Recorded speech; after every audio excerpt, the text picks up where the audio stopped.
I was gonna post a thread, however, that didn't work out, so I'm gonna tell you guys about it here.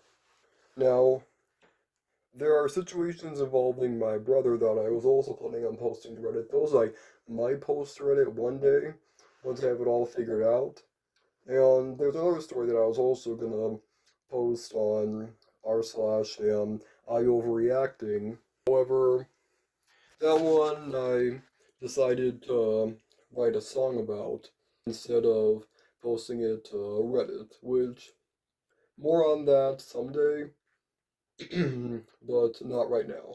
So, within the last few weeks of my seventh grade school year, I had continuously been pushed to the end of my rope, like my absolute limit, by the kids that would sit near me on the bleachers. For the past few weeks, they had repeatedly pushed me to my limit, and they knew very well that not only was I never gonna put up with their antics, but also that I was never gonna be in the mood for their childish way of thinking. So then one day, one of the kids made an unfunny and, yeah, hurtful comment. It had something to do with the fact that I never wash my hair. Yeah, that's what it was along the lines of. And once they said that, I snapped and said, I swear to God, I'll break your neck. And they didn't seem to be, well, and they seemed to react like most people would by being a narcissist. Basically, they focused on my reaction rather than what they did to cause it. A lot of people have done this to me, and a lot of people have done this to my dad, as he claims, and a lot of people do this to a lot of people. It's a whole deal with a narcissistic thing where people will act like they were just chilling, minding their own business, and then out of the blue, you decided to react the way you did, even if that's not the case.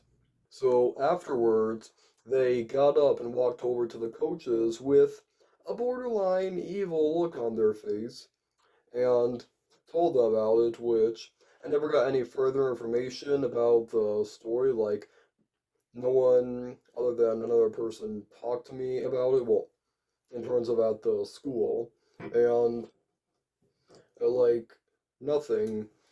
I was never asked about it or anything. So I'm just gonna have to let myself assume that the kid told the PE coaches that they were just chilling, minding their own business, and then out of nowhere, I said that to them, even though that's not what happened, and it would make no sense for that to happen.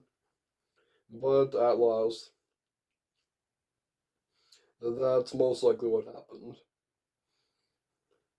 And no one ever asked for my side of the story. However, that's expected because barely anyone ever finds themselves wanting to be on my side. So one of them walks over to where I am and says, "You know you can't say that, right?" And I had to respond with, "Well, yes, but actually no." And then afterwards, well, I kept being told that I nearly got put into a mental facility, even though I don't think it was that serious. All that happened was I reacted appropriately, and someone else got narcissistic.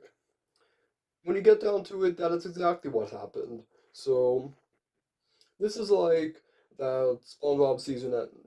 This is like that SpongeBob season 7 episode Stuck in the Ringer, where a character gets aimlessly tortured throughout most of it, and then toward the end, when they finally snap, all of a sudden the universe turns on them and treats it as if they're the bad guy.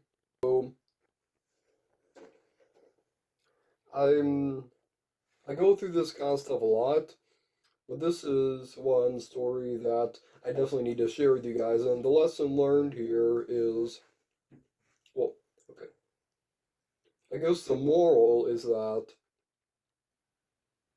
if a person is ever, if a person ever antagonizes you, but not to the point where they will follow you and try to get you hurt physically, if they only ever antagonize you with words, then what you should do is just ignore them because eventually they're gonna take advantage of your quote unquote vulnerability and use that to push you to your absolute limit so that once you react, they can take that as an opportunity to put you in the respect of the bad guy, the villain.